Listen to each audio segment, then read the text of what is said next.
Is Jon Jones scared to fight you? Yes, absolutely. You like can empathize with that? I respect it. I respect it. But if you're going to ask me the straight up question, is Jon Jones afraid to fight me? The honest answer would be yes. Jon Jones is the pound for pound best fighter in the world and the greatest fighter fucking ever. Period. End of story. Right here, right now, in 2025, the 32-year-old Tom Aspinall has every right to call himself the baddest man on the planet. Well, second only to the one and only Artem Lobov, of course. The British champ has completely wiped out the UFC's heavyweight division. He scared Jon Jones so badly that for nearly 2 years now, Jon's been finding every excuse in the book to avoid stepping into the octagon with him. Dislike him, whatever your beef is with Jon Jones, knock yourself out. There is no way in hell that Jon Jones doesn't want to fight Aspinall. This is #1 bullshit. And no, this isn't just hype. Jones is straight up ducking the interim champ, trying to negotiate the most favorable terms for himself. But how did Tom get to this point? Where did it all start? Who is Tom Aspinall? A true phenom or just another victim for the GOAT? Today, we're diving into his journey from day one and looking ahead at what the future holds for him in the world of MMA. But before we start, I ask you to subscribe to our channel if you don't want Jon to avoid Tom for another 6 months. Let's go. Let's quote Tom Aspinall's father, an IT specialist and jiu-jitsu coach who, at the age of 42, made the switch becoming an MMA coach. People say I pushed my son into fighting. That's just not true. If it were up to me, I would have made him a golfer. When he was a kid, he tried cricket, football, rugby, but he didn't enjoy any of it. One time, my old boss called me up and said, "I thought you were an intelligent man." I said, "I still am. What's the problem?" And he goes, "You got your son into MMA. Why not football or rugby?" And I told him, he played football. He didn't like it. Why do something you're not good at when you could do something you are good at? Aspinall tried all sorts of sports growing up, but grappling and boxing was where he truly stood out. He kept winning jiu-jitsu tournaments left and right. And I was like, why hold him back when I could already see where this was heading? A future in professional fighting and a real shot at making a good living from it. As Tom got older and more focused, his father introduced him to Coach Colin Heron, the man who would go on to guide the young Brit through the next phase of his evolution. At Heron's gym, the future heavyweight mastodons began honing one of the most underrated skills in MMA, timely defense. While many fighters focus on offense, Tom started building the kind of defensive awareness that separates contenders from champions. Training alongside UFC fighters, Tom gained valuable experience and developed the skill set that would define his future, something his father would later reflect on. What makes Tom unique is that he finishes fights early, and it's all thanks to his speed. From his very first jiu-jitsu tournaments, he got used to ending things before the final bell. It's not about being tough. Every fighter is tough in their own way. It's about the skill set. Tom is incredibly talented in every area of the fight game. He can compete with anyone, whether it's jiu-jitsu, boxing, Muay Thai, or wrestling. At the age of 21, Tom made his MMA debut, starting out on the local scene in his native Britain. Over the span of a year and a half, the British fighter stepped into the cage 7 times, building a solid 5-2 record with only one true loss, coming by way of a rare submission, before leveling up to Cage Warriors and eventually earning his shot in the world's top promotion. Tom hit some serious setbacks, ones he later opened up about in interviews. "My path in MMA was incredibly tough. I already had one child, and then I found out we were expecting twins. I wasn't fighting regularly, so people around me were asking, 'What are you going to do? How are you going to provide for your family?' Still, I kept training non-stop, but the problem was I had no fights. That was the hardest stretch of my career. Luckily, things soon started to turn around. Tom signed a 5-fight deal with Cage Warriors, scored 2 impressive finishes, and finally earned the long-awaited call to the UFC, starting the new heavyweight era. In the midst of the pandemic, 27-year-old Tom was finally introduced to the global MMA community. What many don't know is that Tom was originally set to make his UFC debut back in March, but much like the notorious Khabib versus Tony saga, the fight fell through. Still, in July, we finally saw Aspinall step into the UFC octagon, though not for long. The young Brit ideally timed a perfect knee on his American opponent, followed by his signature 1-2, securing his first knockout in the world's best MMA organization, all in just 45 seconds. Following his lightning-fast knockout win, Tom, having taken no damage, extended his first-round finish streak against Frenchman Alain Baudot, showcasing his well-rounded skill set. The Brit executed a flawless takedown, quickly mounted, and proceeded to smash Baudot's head into the canvas with relentless ground and pound, making a big statement. Heading into his clash with Tom Aspinall, 41-year-old Andrei Arlovski was nearing the twilight of his storied career, but he was still very much in the game, being on a 2-fight W streak. And after facing Tom, the veteran would go on to rack up 4 straight wins at the age of 42, proving he remained a legitimate threat in 2020. The 15-year age gap between the two only highlighted the test Aspinall was facing, a true veteran still capable of hanging with the best. Early on, punched me in the eye, right? And my vision was just like blurry straight away.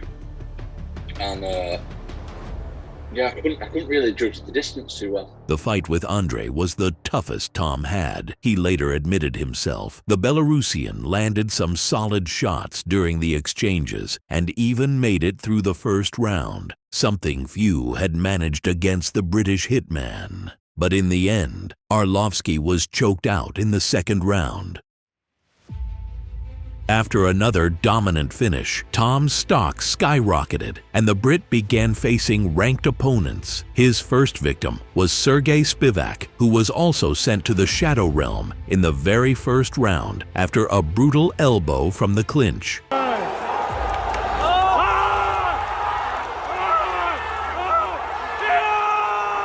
Why not fight against Pereira? With another bone-crushing win under his belt, Tom was matched up with the highest-ranked opponent of his career at the time, Alexander Volkov. In a previous interview earlier this month, Tom said that he doesn't need just power to beat you. He has a lot of tools. He can beat you on the ground, he can beat you standing, he can beat you grappling. So when you watch him fight, what specifically stands out about Tom Aspinall's skill set? Now we see he can talk the talk, we will see who will be able to walk the walk. Tom showcased incredible speed and level-changing ability against one of the best heavyweights of recent years. Aspinall absolutely dismantled Volkov, both on the feet and on the ground, extending his streak of first-round finishes and leaving the MMA world in shock. As the British commentators put it, if Gon moves like a middleweight, Tom just showed the speed and movement of a welterweight. After the win over Volkov, Tom was matched up with a man who had once beaten Alex, the main top 5 gatekeeper, Curtis Blades, brought in to test Tom's wrestling, this time on the defensive end. Given Blades' history of knockout losses, it seemed like the young and hungry Brit would come out and do what he does best, destroy people in the first round. But this time, things didn't go according to plan for Aspinall.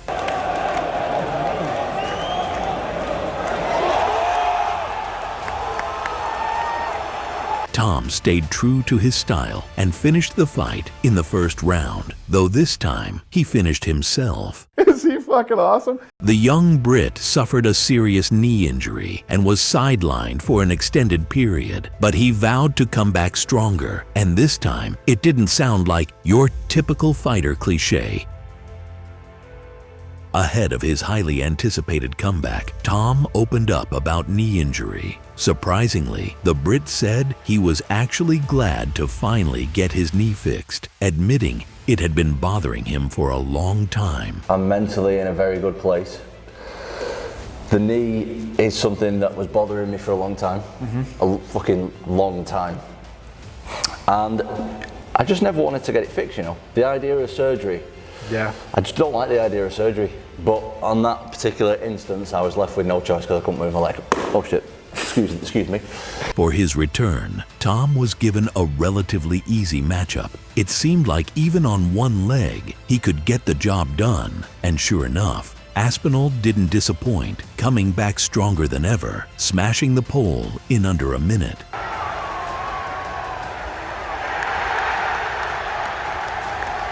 After his triumphant return, Tom awaited the showdown between Jon and Stipe from the bench, seated alongside the Russian Bear. And in November 2023, a major setback took place. Breaking news from last night, Jon Jones out. Can you talk to me a little bit about how you found out and kind of the process to make a new fight? The guy came to fight. It's the first injury he's ever had. And listen to me. I'm not defending Jon Jones. This is #1 bullshit. The UFC quickly created an interim belt and put it on the line between the two most dangerous heavyweights. No matter what you think of Jon Jones, he's the fucking best ever, and he's the pound-for-pound best fighter in the world. Okay. And he's the pound-for-pound best fighter in the world. Okay. The fight between Tom and Sergey was set to determine the #1 contender for the belt, who would then face the winner of Stipe versus Jon. Tom entered as a slight favorite, but the bout was expected to be short and violent. Both men had the power to shut the lights out with a single shot, and that's exactly what happened. One quick 1-2 was all it took for Aspinall to send the Russian Bear into deep hibernation. Tom Aspinall closed his eyes and opened them in tears. In just 6 months, he had come back from a devastating injury and become a UFC champion. Yes, with the word interim attached, but he had no idea what awaited him next. I think we should do Tom Aspinall versus Jon Jones in Manchester. That is something special, and I'm sure the UFC are going to be on board with that. That would be special. Good luck with that. Good luck with that. Why not fight against Pereira, a guy who's the same age as you, and we walk around the same exact size? And he's the pound-for-pound best fighter in the world. We have plenty of content on our channel covering the awkward relationship between Jon and Tom, and I highly recommend checking it out after watching this video. But for now, we'll focus on the key points. After winning the interim title, Tom called out Jon, offering to fight him instead of Stipe. Jon politely declined, and his close friend, who also happens to be the head of the promotion, took Jon's side. Maybe Tom deserves to fight Jon or deserves to fight Stipe, or maybe that's a better fight. No. You do those two. The Brit chose not to sit and wait and decided to defend his interim belt against the only man to have officially beaten him, Curtis Blaydes. For Jon Jones, it was a perfect chance to ride off into the sunset if Blaydes pulled off the win, but the miracle never came. Tom absolutely demolished Blaydes, making yet another bold statement. You can run, but you can't hide, Jon.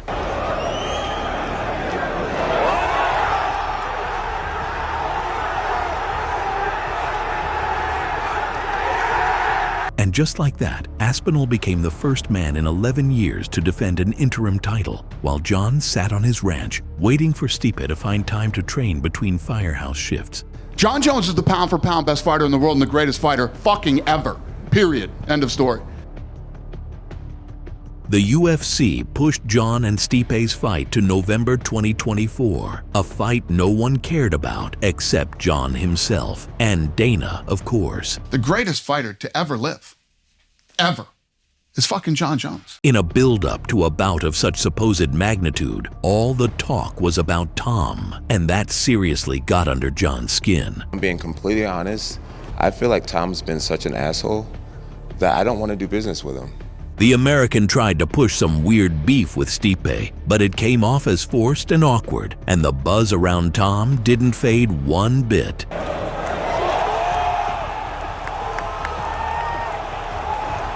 As expected, Johnny put an early end to the reign of Biden in front of the whole world, while Tom Aspinall watched the execution from the front row, waiting for his moment to shine. Tom offered to step in as a replacement if anyone missed weight, even though it was clear no one would willingly agree to face him on short notice. But whenever the Brit hears the name Jones, this is what he fires back with. If you want to do it, you don't have to ask me twice. But that's not the case. After successfully defending his belt, Jones didn't hang up the gloves. He left the door open for one more fight. And since November 2024, the whole world has been waiting for Jones to finally step up. At the press conference, of course, Jon was asked about his future and where Tom Aspinall fits into it. Jon didn't waste time. He made it crystal clear, real quick. If I give him the opportunity to fight me, I want to be so compensated. I want to say it, I want that fuck you money, honestly. And that's just what it is. That's just what it is. At first, it seemed like Jon had finally been pressured into it and that he'd get what he was asking for. Some were throwing around numbers like $40 to $50 million. Others said $25 million. But through it all, Tom never stopped talking. Is Jon Jones scared to fight you? Yes, absolutely. You can empathize with that? I respect it. I respect it. But if you're going to ask me the straight up question, is Jon Jones afraid to fight me? The honest answer would be yes. Jon Jones behind the scene is not a guy that turns down fights. Despite his terrifying skill set, the Brit is one of the kindest guys you'll meet, but even he would lose his cool at Jon's antics from time to time. But this ducking and diving is something that I don't really have respect for. Aspinall to me is no difference than an Owen St. Prude or Dominic Reyes or Anthony Smith. Be like just another up and comer that's exciting right now. And I'm not into gambling my legacy for what's exciting. And Jon, if you're not into gambling your legacy, that to me sounds like you're scared of losing against me. Despite all the tension surrounding the fight, especially with rumors that Jones requested 6 months to prepare, Dana White assured everyone the bout is inevitable in 2025 and that it will be the biggest fight in the company's history. Would you guarantee 100% we see that fight? Yeah, I'll say 100%. After all these months, one thing has become clear. Jon doesn't fear Tom as a fighter, but he fully understands the risks of this matchup, and he's not hiding it. Young, explosive, and arguably the most well-rounded opponent Jon has ever faced. A fighter with no clear weaknesses, except maybe that knee. Tom Aspinall made the entire world look at Jon Jones differently, not as the terrifying killer that everyone feared, but as a man who's afraid to lose. And soon, we'll find out how this story ends. Will the son of a British IT specialist be the one to dethrone the greatest fighter in the history of the sport?